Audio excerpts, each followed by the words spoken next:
welcome to my YouTube channel. My name is Ebony, and today I will be sharing with you the books that I've read recently and then also some writing that I have kind of posted and also written recently. But before we get into that, I am so very happy to share with you guys today's sponsor, which is Ana Luisa. Ana Luisa is a sustainable jewelry company that offers luxury quality pieces at an affordable price. Right now you can shop the November sale, during which you can receive up to 30% off your items. Make sure you check the description box for the link to shop directly with Ana Luisa and secure some awesome jewelry pieces, not only for you but also a loved one during this upcoming holiday season. I would recommend that you pick up their necklaces and also these gold hoops. I've had them for 8 months now, and I've showered in them, sweat in them, worn them to Pilates, and they have not tarnished, which is awesome. I also really like the silver hexagonal kind of earrings that I wear all of the time. They're my go-to silver earrings, and they're a hit. My boyfriend even stole them from me and wore them a few times. I also highly recommend these new pieces that they sent over. I did receive 2 of the same pair of earrings, both in this really cute small huggy format in both gold and silver. And let me just share, I've been dabbling a little bit more into silver jewelry, but I will forever be a golden girl at heart, which is why I decided to select both of these earrings in both finishes. And then I also received a slightly larger version of the small silver earrings that I'm obsessed with in gold, and I cannot wait to wear these pieces not only throughout this holiday season but also like for the rest of my life. They are truly quality pieces, and you definitely need to check out Ana Luisa if you have not done so already. Make sure you check the link in my description box, as I said, and shop. Spoil yourself, spoil someone you love, and it'll be a great time. All right, so pardon me if you hear my voice. I am a little bit under the weather. Like, my throat is kind of hurting and I'm a little nasally right now, so I am drinking mint tea, which has been a savior. But I will discuss my favorite reads, or my recent reads. And for the first time in a while, I kind of read on theme for what was going on in the month, like September, October. We know it was like spooky, the beginning of fall. So I did end up finishing Let Us Believe in the Beginning of the Cold Season. This is by Farakazad, which is right over here on my poetry shelf. And this is my first time reading a full-length collection from Farakazad, and let me just say that it was very romantic poetry, but it was also poetry that kind of questions or ponders the deconstruction of the self, of I, not only in relationships or in religion, but also just kind of like in our own bodies. There were a lot of poems that kind of question what like a legacy is and who leaves it. For instance, On the Soil was like kind of this reoccurring theme of the brevity of life, like just really taking in the beauty of nature, the miracle that existence is, and what it means to be totally in love with someone and lose yourself within that love. Just very stunning poetry that I think is great for the beginning of the cold season, which it is right now. And I would highly recommend that you read this beautiful collection of poetry. I've been doing a lot of audiobooks lately because work has started up for me again, and it's been very busy. So I also commute to work for about like 30 to 40 minutes. So I've been using that time to listen to audiobooks, and I listened to Bad Cree by Jessica Johns on audiobook throughout my commute, and it was an okay book. I think I would rate it about 3 stars.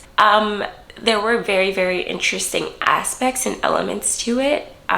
it was very nice to read a book that is set or that takes place from a Cree protagonist, which I don't think I've ever read a book that has done so, and to learn more about Cree traditions and folk tales and folklore. And essentially within this, it is a novel about a girl who has an interesting power, and that power is that her dreams are very real, and she ends up bringing things, items from her dreams into the waking world. And her sister, who passed away kind of suddenly and tragically, is haunting her dreams, and she's making sense of it. It's all about community and family and navigating loss and grief within that. There were some like spooky haunting elements to this story, and I'm not really one for horror, but I found this to be quite readable for me. Like, I wasn't totally spooked, but there were definitely some scenes where I was like, ugh. I will say, just a warning, if you don't like images of like animals and blood happening, then this may not be for you. But where I think the book fell a little flat is there were some inconsistent elements to it, I would say. For instance, how was something able to communicate through a cell phone, but then it never be fully explained? You know, it was just like a little strange. Plot wise, there were some plot holes. That's what I'm trying to say. But overall, still very, very good read. Like, I enjoyed it for spooky season. It satisfied the urge for me to read something spooky. So yes, I read that, and I also read Monstrilio. I will say too, both of these books have like awesome queer representation, and in Monstrilio we are faced with a couple, first a grieving mother and father, as their son, who is born with one lung that doesn't function properly. He passes away, he dies at a young age, and the mother does something very grotesque and unhinged and cuts out a piece of his lung. And there is a kind of folk tale in her town during which a woman kind of did the same thing, and she ended up feeding a piece of someone who passed away, like an organ, and then it grew and turned into something completely different.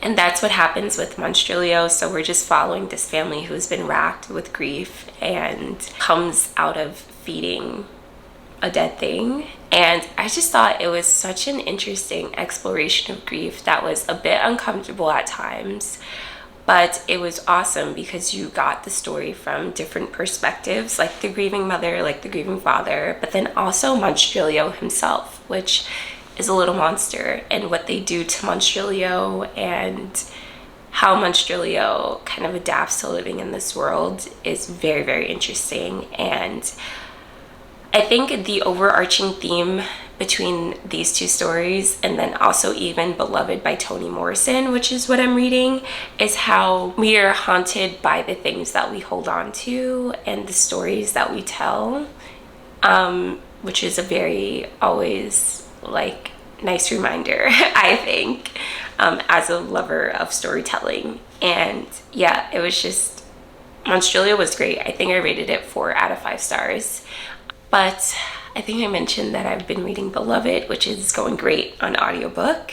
Toni Morrison is narrating it herself, and my oh my, the prose is luscious and rich, and the story haunting as well. But yeah, that's been it for reading.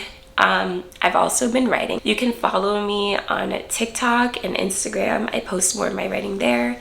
But I have also been in a writing mood of just taking what already exists in my collection of writing and reimagining it or making something new out of it. This isn't like a new thing. People do this a lot.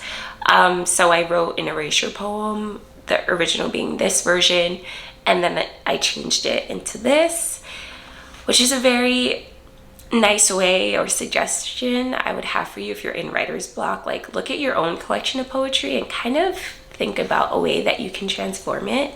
That has been my hyperfixations and reading and writing lately. Once again, please do not forget to check out Ana Luisa. They are an amazing brand and I highly recommend their pieces. Amazing quality for such an affordable price, and you cannot beat the 30% off. So please make sure you check out the description box for more information on that, and I truly look forward to seeing you within the next video. Bye.